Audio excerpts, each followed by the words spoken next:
오늘 아침 일라디오. 농사일이 바쁠 때는 농기계도 쉴 새 없이 돌아갑니다. 그런데 지금 사용하는 농기계 얼마나 잘 점검하면서 쓰고 계십니까?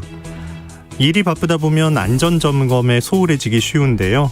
아무리 바빠도 경운기나 트랙터, 콤바인 같은 농기계에 전조등, 후미등, 방향지시 등, 작업등 이런 안전장치가 제대로 작동하는지를 꼭 확인해 보셔야겠습니다. 날이 더워지면서 해 뜨기 전이나 해 지기 전에 농작업하는 일들이 많아지고 있는데요. 이때 안전장치가 제대로 작동하지 않아서 사고 발생하는 일이 있다고 하죠. 안전은 확인하고 또 해도 지나치질 않습니다. 모든 등화장치가 잘 들어오는지, 후사경을 통해서 뒤쪽 상황을 살필 수가 있는지, 어두울 때 농기계의 존재를 알릴 수 있는 반사판이 잘 붙어 있는지 오늘 작업 나가기 전에 꼭 확인해 보시기 바랍니다. 바쁜 시기지만 안전점검하는 데는 조금도 소홀함이 없어야겠습니다. 6월 15일 화요일 오늘 아침 일라디오 출발하겠습니다. 저는 아나운서 김재홍입니다.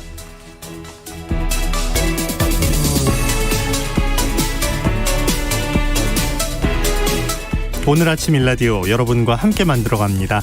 방송을 들으시면서 단문은 50원, 장문 100원 드는 유료 문자 샵 9730 이용하실 수 있고요. 유튜브에서 KBS 일라디오 공식 채널 검색해서 들어오시면 채팅창도 마련되어 있습니다. 자, 오늘 화요일입니다. 텃밭 가이드 준비하고 있으니까요. 궁금한 점 있으시면 뭐든지 보내주시기 바랍니다. 자, 오늘도 퀴즈로 시작합니다. 세상의 모든 농수산물 퀴즈 새농퀴. 퀴즈 정답 보내주신 분들 가운데 20분께 선물 드립니다.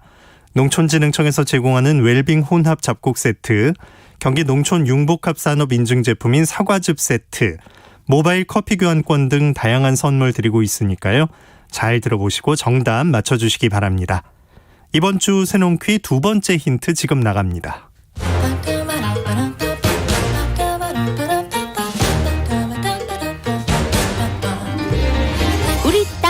우리 바다에서 자란 맛있고 건강한 우리 농수산물을 알아맞히는 세상의 모든 농수산물 퀴즈 새농퀴.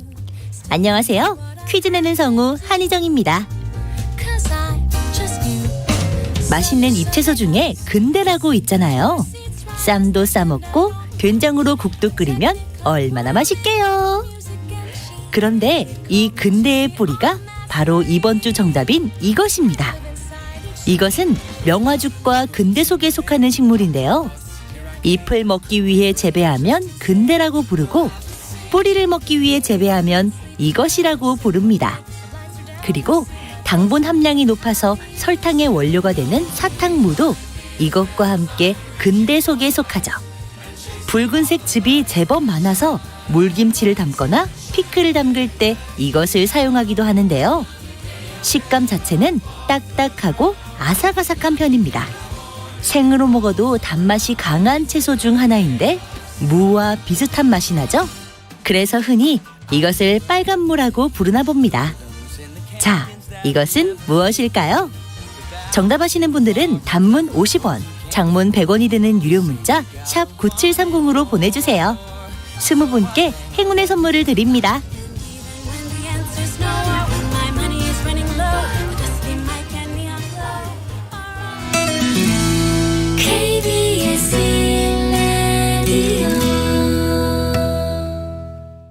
새농퀴 정답 아시는 분들은 단문 50원, 장문 100원 드는 유료 문자 샵 9730으로 보내주시기 바랍니다. 농수산 뉴스로 이어갑니다. 한국농어민신문 이진우 기자와 함께합니다. 안녕하십니까? 네, 안녕하십니까? 네, 청년 농어민들에게 직불금을 지급하자 이런 개정 법률안이 발의됐다고 하는데 어떤 내용인가요?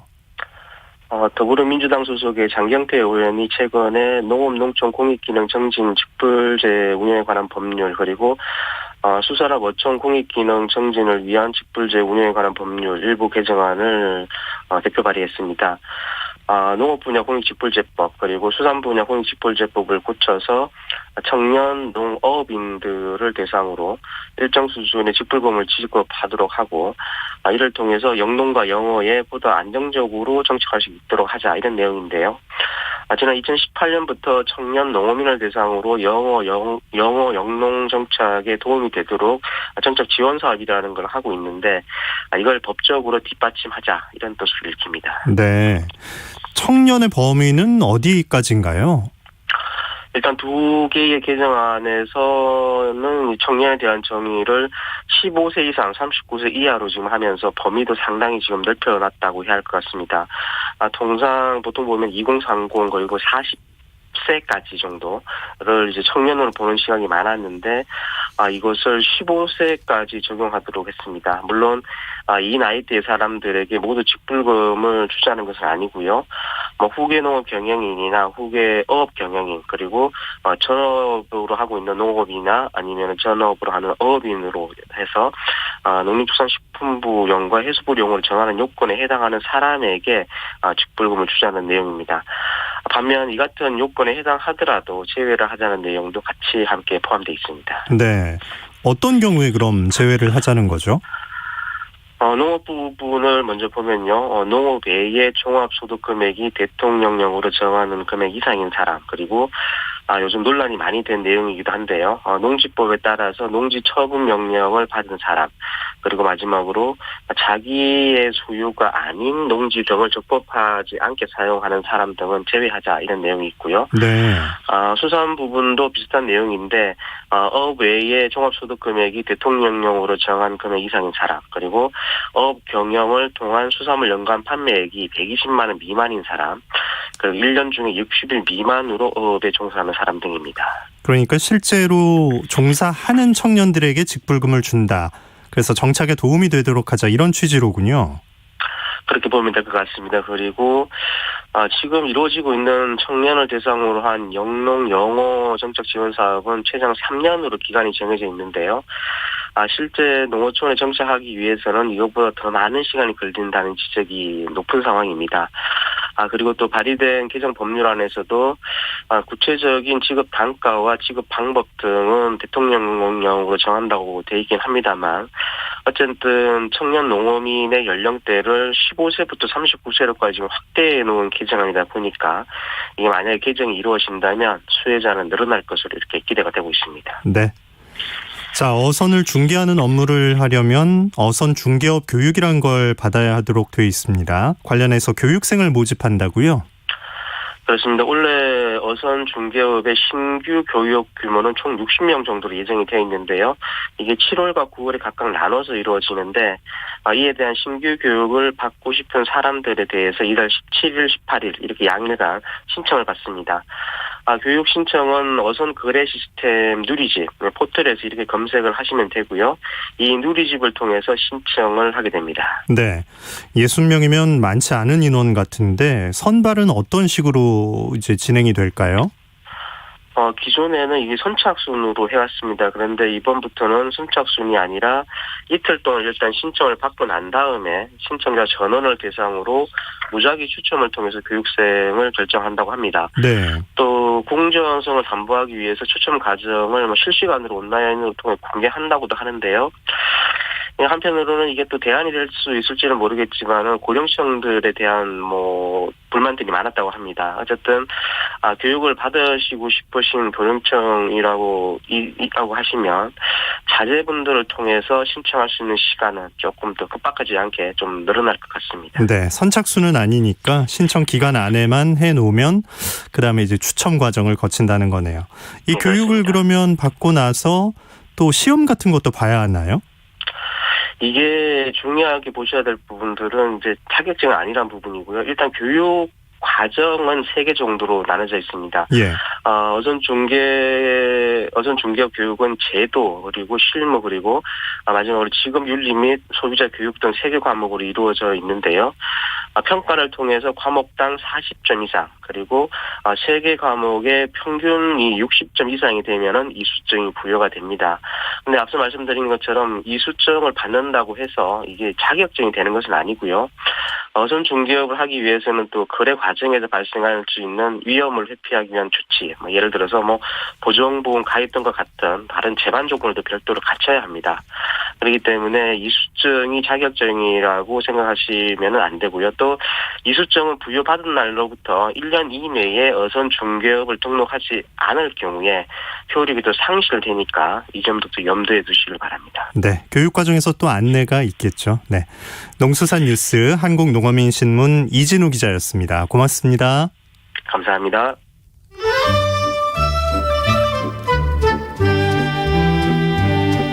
아침을 깨우는 정겨운 이야기가 있습니다. 매주 월요일부터 토요일 오전 6시 15분 KBS 오늘 아침 일라디오. 도시 농부들을 위한 텃밭 가이드 수원 씨앗도서관 박영재 관장과 함께합니다. 안녕하십니까? 네, 안녕하세요. 네. 날이 이제 정말 덥습니다. 그냥 있어도 더운데 일하려면 얼마나 더 더울까 걱정이 되기도 하는데 이럴 때일수록 더위와 함께 더위를 좀 피하면서 일하는 그런 지혜가 필요하겠죠? 네, 많이 더워졌죠. 그래도 아침엔 기온이 서늘하고 바람도 불어서 아직까지는 농사하기 좋은 철입니다. 어제가 단오였으니까 이제 본격적인 더위도 오고 장마도 곧 시작할 텐데요. 오늘은 조선전기의 문신이었던 강희맹이 남긴 농서를 같이 살펴보려고 합니다. 강희맹의 농서. 문신이었는데 어떻게 이런 책을 남겼네요? 예, 강희맹이라는 분은 52세에 좌천성에서 물러났는데요. 이후 옛 지명으로 금양현이라는 곳에 응거하면서 농사를 짓기 시작했습니다. 금양현은 지금의 경기도의 시흥과 광명, 그리고 서울의 관악구와 금천구 지역을 부르던 지명이죠. 그렇군요. 그러니까 벼슬 하던 그 문신이 퇴직 후에 귀농을 한 셈이네요. 네, 맞습니다. 금양현의 묘막에 응거하면서 선수 농사를 짓고 그것의 농민들과 나눴던 대화, 그리고 자신의 체험을 토대로 사계절의 농사와 농작물에 필요한 일들을 책에 담았습니다. 이 책이 바로 금양잡록이라는 책인데요. 1457년에서 1483년 사이에 완성되었는데 조선 초기 농사 기술에 관한 저서인 농사직설과 쌍벽을 이루는 저서인데요. 당시 경기도 일대의 농업 사정을 살피는데 상당히 중요한 자료이기도 합니다. 오늘은 당시 귀농한 초보농부였던 강희맹의 글을 통해 그의 텃밭 생활을 돌아보려고 합니다. 야, 이렇게 잘 기록해 놓은 게 또 정말 좋은 자료가 된 건데 500년도 훨씬 더 전에 쓴 책인데 어떤 그 내용들을 엿볼 수 있을까 궁금해집니다. 그때 그 아침 시간대 논밭 풍경은 어떻게 그 묘사가 돼 있을지 좀 들어볼 수 있을까요? 네, 맑은 새벽 홈이 메고 남쪽 밭에 나가는데 이슬이 두루 퍼졌어도 해가 아직 뜨지 않아 작물만 잘 자란다면 이슬에 옷이 흠뻑 젖은 것을 근심하랴 라고 이렇게 금양잡록의 농사 노래에 이야기하고 있습니다. 이른 아침부터 논밭으로 나가는 농부의 모습은 예나 지금이나 비슷한 것 같죠? 네. 이슬에 옷이 젖는 것이 아무렇지 않다 이런 내용인데 이것도 지금 같은 계절이었을까요? 네, 아주 더운 계절이었던 것 같습니다. 또 이맘때는 텃밭에서 작물도 자라지만 풀들도 더 열심히 자라고 있습니다. 뒤돌아보면 어느새 맨자리에 다시 풀이 돋을 정도라고 농담 삼아 이야기할 정도로 풀의 성장 속도는 무섭습니다. 네. 이제부터 나오는 풀들은 장마와 가뭄에 견디는 강아지 풀이라든지 발행이 그리고 새비름과 같이 아주 드센 풀들이거든요. 네. 우리 전쟁에 비유하는 거 별로 좋아하지 않는데 진짜 잡초와는 전쟁이다. 잡초와 전쟁이 시작되는 그때가 오고 있습니다. 근데 이게 초보농부들이 많이 실수하는 게 잡초와 작물을 구별하는 건데 작물을 뽑는 실수도 흔히 일어난다고 지난번에 얘기해 주셨잖아요. 네, 초보농부들이 헷갈릴 정도로 아주 작물과 비슷하게 생긴 것들도 있습니다. 이 글에 보면 저 강아지 풀 곡식과 같아 다시 보아도 구별하기 어려워라. 자주 매다 보면 차이를 알게 된다는 구절도 이렇게 보이고 있습니다. 네. 강아지 풀은 저와 비슷하게 생겼고 또 발행이라고 하는 잡초는 기장이나 율무와 닮았습니다. 또 깨풀은 참깨나 들깨와 비슷하게 생겨서 구별하기 어렵습니다. 하지만 자주 풀을 매다 보면 익숙하게 구별하게 된다는 이런 내용을 담고 있습니다. 네. 깨풀은 이름도 깨풀이네요. 비슷하게 생겨서. 금양잡록에 이런 얘기가 다 쓰여 있었던 건데 이제 다 경험이 필요하다 이런 조언인 것 같습니다. 네. 자, 이른 새벽에 이렇게 맑은 새벽에 호미를 메고 나와서 이제 이슬에 옷이 졌는지도 모르게 일을 시작을 한 건데 그 다음엔 또 어떤 일정들이 표현이 되나요? 아침 일을 마치고 나면 새참으로 농주를 마시면서 호미질을 칭송하기도 합니다. 들어보면 호미질하면서 술잔 드는 것 잊지 마소. 술 드는 것 원래 호미질의 공일세. 1년의 굶주림과 배부름이 호미질에 달렸으니 어찌 감히 호미질을 게을리하리라고 말하고 있습니다. 네. 요즘처럼 검정 비닐로 덮어서 풀이 나지 않도록 하는 멀칭이라는 기술이 없을 때이니 일일이 호미로 매는 어려움을 절절하게 느낄 수가 있습니다. 자, 우리 밭농사 얘기할 때 호미가 진짜 빠질 수가 없는데 요즘은 세계인들이 다 좋아하고 있잖아요. 호미질을 게을리하지 말라는 내용, 참 그 농사일이 얼마나 고된지 쉬면은 또 그만큼 나중에 굶주릴까 봐 걱정하는 그런 내용들이 담겨 있는 것 같네요. 네. 이렇게 호미로 매는 농사를 북두기 농사법이라고 한다면 요즘의 농사법은 멀칭을 통한 농사법으로 풀매는 수고로움을 정말 많이 덜어준 셈입니다. 하지만 검정 비닐이 가져오는 쓰레기 배출 등의 문제로 볏짚이나 낙엽, 신문지와 같이 자연적으로 분해돼서 흙으로 돌아가는 이런 자원으로 바꾸는 것이 텃밭 농사의 기본이 되고 있는 추세입니다. 네, 텃밭 농사에 검정 비닐을 꼭 쓸 것인가? 이 지속 가능한 농업에 대한 고민들을 사람들이 하면서 이제 환경도 생각하는 그런 농법을 찾고 있는 건데 사실 중간에 좀 편리함을 가져다 줬던 방법들이 환경에는 안 좋은 영향을 미치니까 이렇게 옛날 방법, 자연의 방법을 다시 찾는 그런 흐름인 거잖아요. 네, 편리한 방법들이 환경을 파괴하기도 하기 때문에 깨끗하고 안전한 땅을 위해서는 더 많은 고민이 필요할 듯합니다. 네. 자, 금양잡록 그 다음 구절은 또 어떤 게 있습니까? 네. 시어머니는 절구질에 바쁘고 며느리는 부엌에서 불 피우기에 바쁘구나. 줄인 창자 꼬르륵 소리 우레같이 나는데 허기진이 두 눈에 불꽃이 일고 호미질도 힘이 빠지네라고 노래하며 전심을 기다리는 마음을 담고 있습니다. 네. 진짜 새벽에 나와서 계속 호미질하다가 뭐 농주 한 잔 정도 마신 거니까 진짜 우레 같은 소리가 꼬르륵 소리가 들릴 것 같습니다. 지금 얘기해 주신 구절은 금양장록 어느 부분에 해당되나요? 금양장록의 뒷부분에 해당하는 농사 노래 부분입니다. 네. 모두 14마디로 아침부터 저녁까지의 농사 일상을 이렇게 그리고 있습니다. 그러니까 이게 운율이 있네요. 이게 읽어주시는데 보니까 이게 노래처럼 들려요, 정말. 농사 지을 때 함께 이렇게 부르면서 했던 그런 내용인가 봐요. 네. 앞서 들려드린 내용들은 매기는 소리에 해당되는 부분이고요. 또 받는 소리도 있는데 앞에서 누군가 이렇게 매기는 노래를 하면 나머지 농부들이 받는 소리로 다농다리호 지리다리야라고 받았다고 합니다.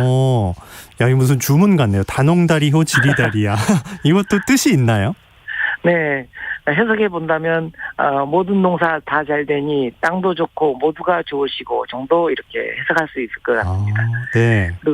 그리고 이렇게 지금까지 소개된 전신까지의 가락은 천천히 부르라고 합니다. 하루 종일 농사를 해야 하는데 아침부터 너무 기운을 빼면 하루를 버티기 힘들기 때문에 오전 일은 천천히 하라는 거죠. 맞아요. 모든 작업이 이제 어느 정도까지 해야 되는지 시간 계산을 해서 힘을 배분을 해야 되니까 이렇게 서로 매기고 받고 하긴 하지만 힘 조절하면서 천천히 가자 이런 뜻이네요. 선조들의 지혜가 진짜 느껴집니다. 그러면 이제 일을 마칠 때쯤이 되면 좀 마지막 힘을 짜내는 약간 그런 가락이 좀 바뀌나요? 네. 오후에는 농사가락이 좀 빠른 템포로 바뀝니다. 해지기 전에 빨리 끝내고 들어가서 쉴 수 있는 기대감에 노인과 젊은이가 경주하듯이 농사하는 모습을 그리고 있습니다. 네. 사례는 길고 밭두렁 묵어 있는데 볕은 내리쬐 등에 땀이 흐르네. 어른이 힘센 아이 놈 당하지 못하여 지척을 다툼해도 팔다리가 바쁘네. 살에 긴 곳에서 고개 돌리니 어른이 우습구나. 어른이 힘센 아이놈 탓에 부끄럽다네. 이렇게 그리고 있습니다. 사례가 이제 일할 곳이 많은 쪽을 뜻하는 모양이죠. 사례가 뭐죠? 일항을 의미합니다. 네. 긴 일항을, 예. 우리, 아예야 동창이 밝았느냐, 살에 긴 밭 언제 일이나 하나니 하는 시조도 있죠. 네. 지금의 농사일이야, 기계에 많이 의존하고 있지만, 모든 일을 노동력에 의존했던 당시는 이렇게 농사가 가족 단위 또는 마을 단위 품앗이로 했다고 합니다. 더구나 금양잡록의 금양지역인 경기도 시흥, 광명, 서울, 관악구나 금천구 지역이었으니까 한양에 가까웠잖아요. 네. 그래서 가족 중에 일부는 한양에 가서 품팔이나 장사를 하거나 또 군역이 많아서 인력이 턱없이 부족한 환경이었다고 합니다. 농사일이 할 게 딱 정해져 있는데 군역으로 빠져버리면 노동력이 확 줄어드는 거군요. 지금하고 이유는 달라도 당시에도 이제 인력난이 이렇게 극심했던 건데, 그러니까 그 남은 일을 다 해야 하니까 얼마나 좀 마음도 급하고 고됐을까요? 네, 그렇죠. 다음 구절을 보면 힘든 농사일을 마치고 집으로 향하는 전경이 그려집니다. 지는 해를 돌아보니 이미 산에 걸려있네. 저녁 이슬이 풀잎 끝에 내렸네. 다리 걷고 긴 홈이 허리에 차고 마을로 향하는데 머리 위에 갈가마기도 제 집으로 돌아가네. 이라고 되어 있고요. 또 발을 씻어도 깨끗이 씻을 것 없네. 집에 돌아와 눈 감았더니 벌써 새벽닭이 울고 있네. 아이고. 여름밤은 짧아서 충분히 쉴 수 없으니까 발을 깨끗하게 씻을 시간도 없다고 이렇게 노래하고 있습니다. 네. 이렇게 힘든 가운데서도 흙을 만지고 농사를 짓는 것. 그래도 거기서 느끼는 자부심이 있으니까 이런 기록이 있지 않나 또 생각이 돼요. 네. 예나 지금이나 농사를 짓는 이들의 마음에는 땅을 지키고 또 우리 식량을 지킨다는 자부심이 있죠. 그래서 이렇게 힘든 농사일 가운데 농사를 자랑하는 6번째 가락이 등장을 합니다. 작은 이익 자랑 마라. 금이 불어나고 옥이 쌓이는 장사도 그 근본은 농사에 나온다네. 이렇게 장사꾼들이 이렇게 좀 밝게 웃고 있는 모습을 보고 늙은 농부가 하는 말인데요. 네. 다른 일을 가볍게 여긴다기보다 농사를 짓는다는 자부심을 엿볼 수 있는 구절로 해석할 수 있겠습니다. 네, 4050님께서 관장님은 여러 분야의 박사이시네요 라고 문자 주고 계신데, 지금 조선시대의 귀농한 문인이 지은 금양잡록 통해서 당시 농사 풍경 살펴보고 있습니다. 이 책에 그럼 그 농사일의 이 시기 이런 것과 작물 품종 같은 것도 이제 좀 기술이 돼 있는 건가요? 네. 가장 앞부분에 곡식의 품종별로 파종시기나 수확시기 그리고 특성이라든지 이런 자세한 내용들이 굉장히 자세히 기술되어 있어서 농가의 참된 지친서라고 이렇게 불리던 책입니다. 그리고 이 농사 직설에 이렇게 실려져 있는데 또 이 농사일이라고 하는 것이 고통스러운 형편도 빠짐없이 이렇게 적어서 비록 금양이라고 한 고을의 일을 들어 말하고 있지만 농사 요점을 아주 대략적으로 아주 요점 있게 잘 적어놓은 책에 해당됩니다. 이렇게 벼슬에 있어서 농사를 하다가 또 모르던 이가 귀농을 하면 농민들과 농담을 하면서 농사일을 이렇게 상세히 묘사했다는 것에서도 큰 의미가 있습니다. 좀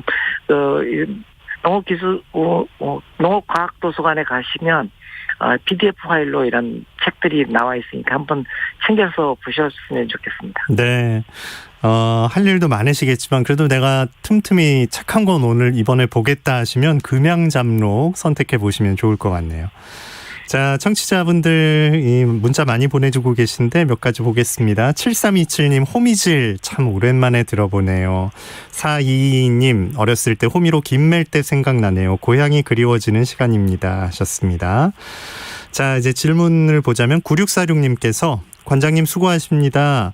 호박 오이가 맺어 있다가 계속 떨어지네요. 이유가 뭘까요? 라고 물어보셨어요.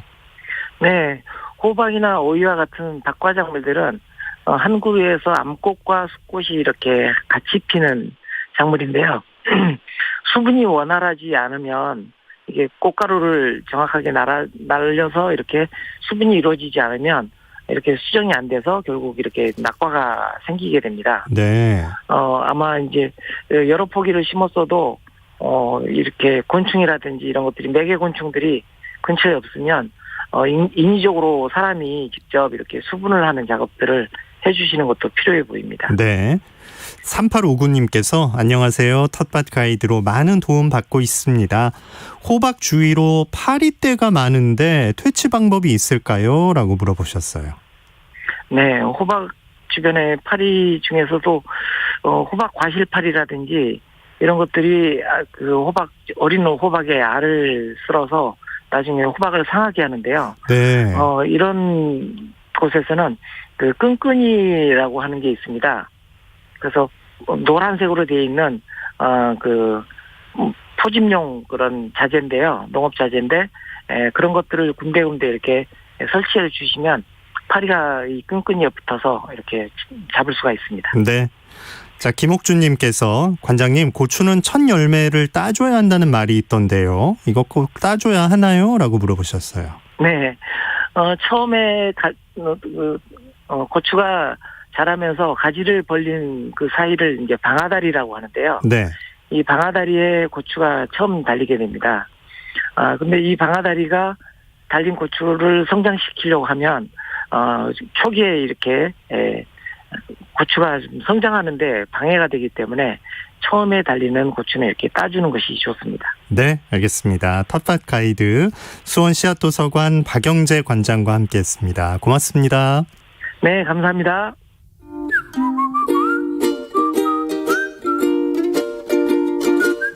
오늘 아침 일라디오 김재용 아나운서의 진행으로 듣고 계십니다.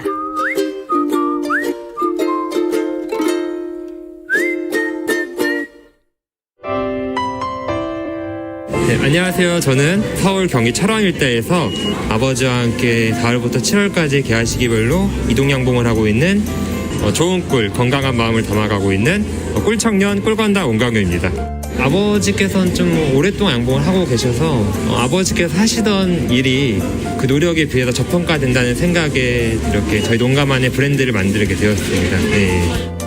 그 꽃 피는 시기별로 이동을 하고 있어요. 4월부터 7월까지인데 4월 달에 3번 나무꽃이 피면은 여기 팥배나무꿀, 아카시아꿀 개화 시기별로 이동하고 있습니다. 6월 달, 7월 달에는 밤꿀, 감로꿀 생산 예정 중에 있어요. 네. 기후의 영향이 정말 많이 피해가 커요. 벌들이 계속 일을 해야 되는데 그 일할 수 있는 시간이 계속 줄어들게 되고 꽃이 되게 꽃이 빨리 익어가고 그러니까 벌들이 이게 꽃을 가져올 수 있는 미런지가 점점 줄어들고 있다고 해요. 그래도 꿀은 계속 꾸준하게 찾으시는 분들이 많습니다. 또 점점 더 그 국내산 꿀에 대한 인지도가 많이 높아지다 보니까 아카시아 꿀뿐만이 아니라 이런 자파류 3번 나무꿀, 팥배나무꿀 점점 사람들이 계속 세분화되고 있는 것 같아요. 네.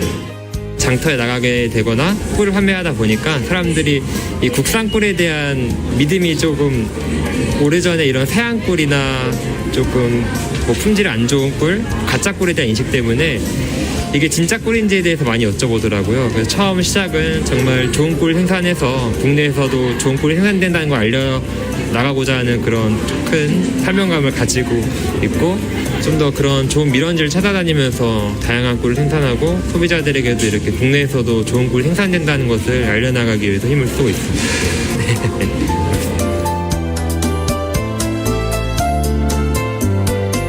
네, 얼마 전에 서울 망원동에서 지역의 농부들이 도시 소비자를 만나는 농부 시장이 열렸습니다. 그 현장에서 아버지를 도와 이동 양봉을 하고 꿀을 모아 판매하는 원강효 씨를 만났습니다. 저희도 여러 번 전해드렸지만 최근에 밀원수가 줄어들면서 양봉 농가가 어려움을 많이 겪고 있는데요. 아버지 일을 자랑스러워하고 또 그 뒤를 이어가겠다는 아들이 있어서 원강효 씨 아버지께서는 참 든든하실 것 같습니다.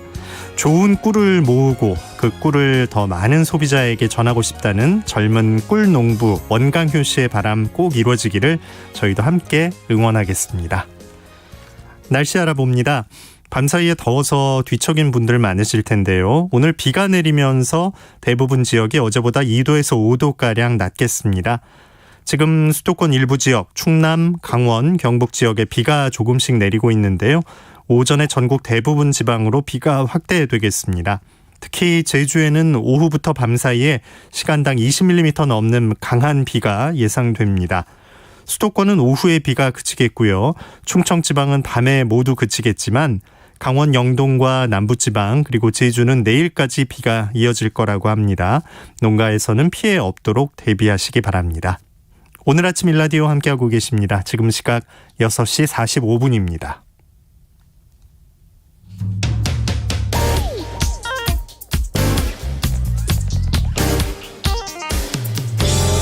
오늘 아침 뉴스 브리핑 정상근 기자와 함께합니다. 안녕하십니까? 네, 안녕하십니까? 네, 코로나19 상황부터 알아보죠. 신규 확진자 수가 400명대 아래로 내려갔죠? 네, 어제 0시 기준 코로나19 신규 확진자 수가 399명이 나왔습니다. 77일 만에 400명대 아래 확진자가 나왔는데요. 이 주말 검사 건수 감소 영향을 받은 수치이지만 지난 한 주 평균 지역 발생 확진자 수도 70여일 만에 500명 아래로 내려온 상황입니다. 오늘도 역시 300명대 중후반가량의 확진자가 나올 것으로 보입니다.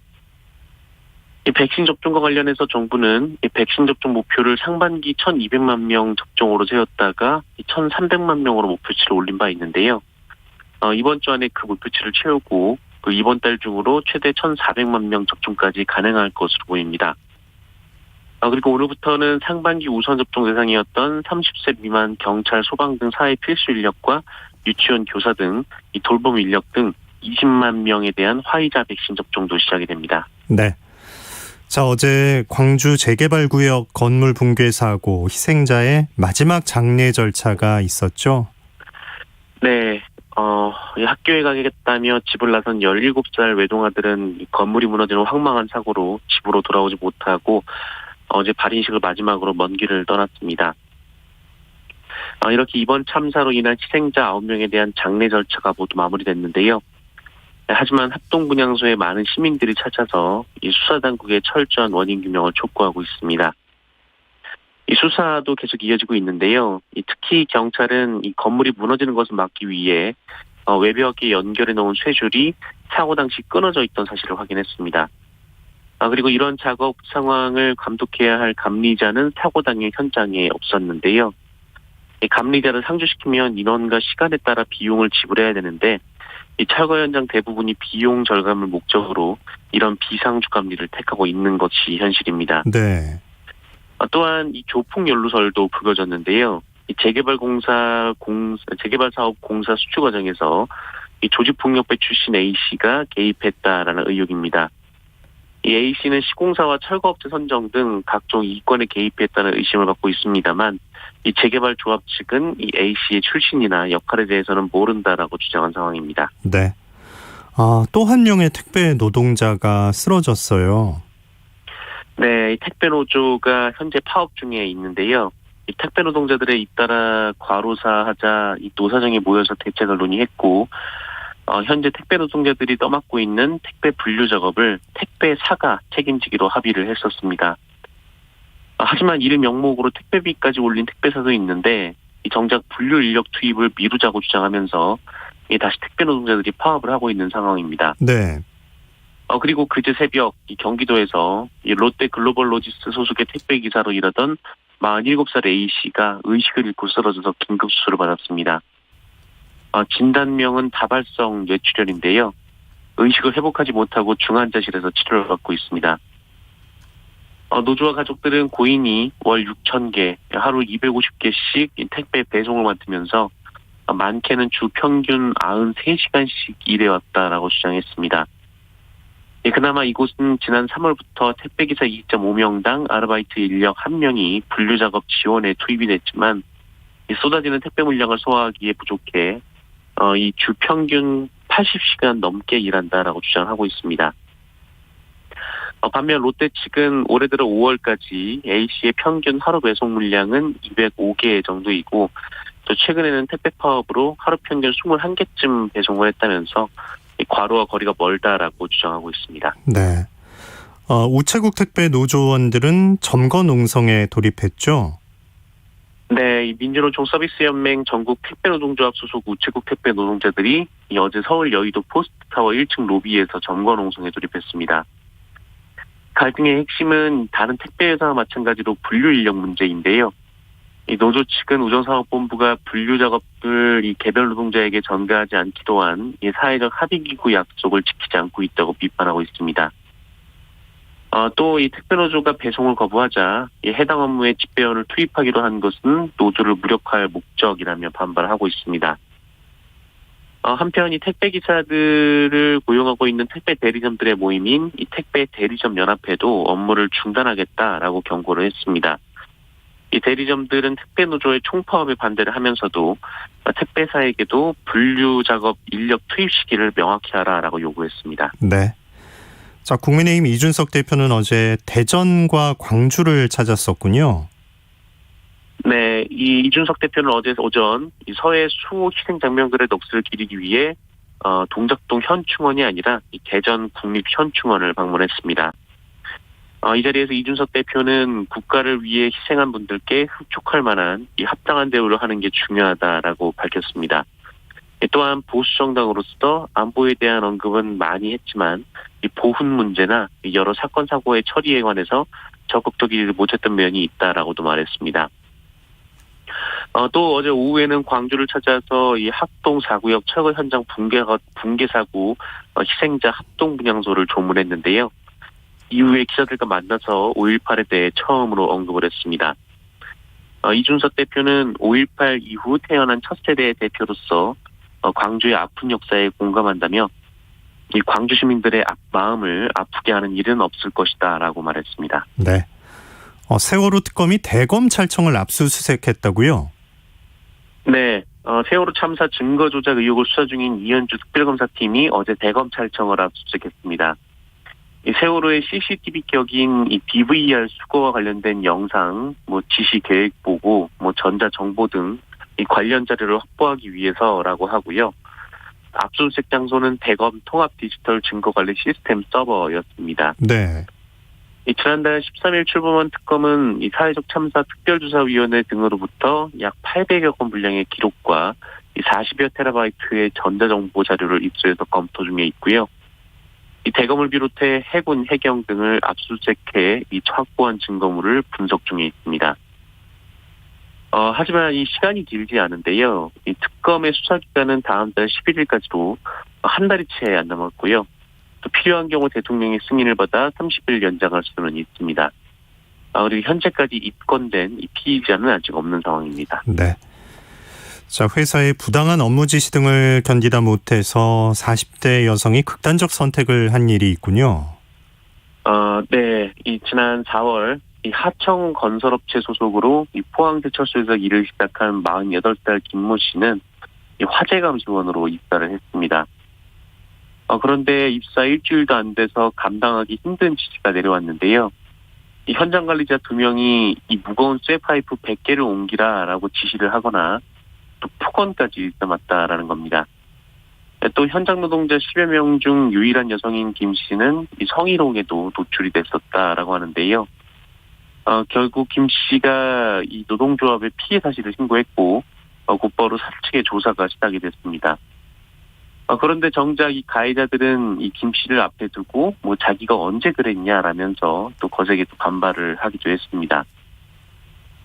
결국 김 씨는 신고 당일 인간 이하의 취급을 당해 너무 괴롭고 치욕스러워 살고 싶지 않다라는 글을 남긴 채 이 생을 마감했다고 합니다. 이에 노조는 김 씨의 죽음이 업무상 재해라며 철저한 조사를 촉구했는데요. 네. 하지만 하청업체 측은 가해자, 피해자 모두 정식 직원이 아닌 일용직 노동자고 또 경찰 조사가 진행 중인 사안이라 입장을 밝힐 수 없다라고 했습니다. 경찰은 회사 관계자들을 상대로 직장 내 괴롭힘과 성희롱에 대해 조사를 하고 있습니다. 네. 자, 검찰이 현대중공업 대표와 전현직 임원들을 무더기로 재판에 넘겼죠? 네, 지난 2019년 9월부터 지난해 5월까지 1년도 안 되는 기간에 현대중공업에서 산재로 숨진 노동자만 5명이나 됩니다. 이 2달에 1명씩 숨진 건데요. 이 검찰은 한영석 현대중공업 대표이사와 전현직 본부장, 하청업체 대표 등 18명을 재판에 넘겼습니다. 기소된 현대중공업 전현직 임원 등에게는 추락을 방지할 방호망을 설치하지 않거나 이 작업 계획서를 작성하지 않는 등 위험 방지 조치를 취하지 않아 업무상 과실치사 혐의가 적용이 됐습니다. 또 현대중공업은 고용노동부의 4차례 안전점검에서 무려 635건의 안전조치 미비사항이 적발된 것으로 파악됐는데요. 이에 울산지검은 최근 강화된 산업안전보건법 양형기준 취지에 맞춰서 기소를 했으며 이후 중대재해 발생 시에도 무거운 책임을 지도록 할 것이다라고 밝혔습니다. 현대중공업은 이번 검찰의 기소에 대해 특별한 입장을 밝힐 게 없다라고 말했는데요. 현대중공업에서는 올해도 벌써 2건의 사망사고가 발생해서 지난 5월 고용노동부가 본사까지 특별 근로감독을 벌이기도 했습니다. 네, 뉴스브리핑 정상근 기자였습니다. 고맙습니다. 고맙습니다. 자, 9100님께서 오늘 텃밭 가이드 들으니까 저희 부모님께서 밤잠 못 주무시고 농사 지으신 것 새삼 감사하네요 라고 사연 주셨습니다. 자, 오늘 나오실 때 우산 꼭 챙기시기 바랍니다. 중부지방의 비는 오후 늦게 차차 그치겠지만 남부지방은 내일 새벽까지 이어질 거라고 합니다. 오늘 아침 일라디오 아나운서 김재홍이었습니다. 내일 아침 6시 15분에 다시 옵니다. 고맙습니다.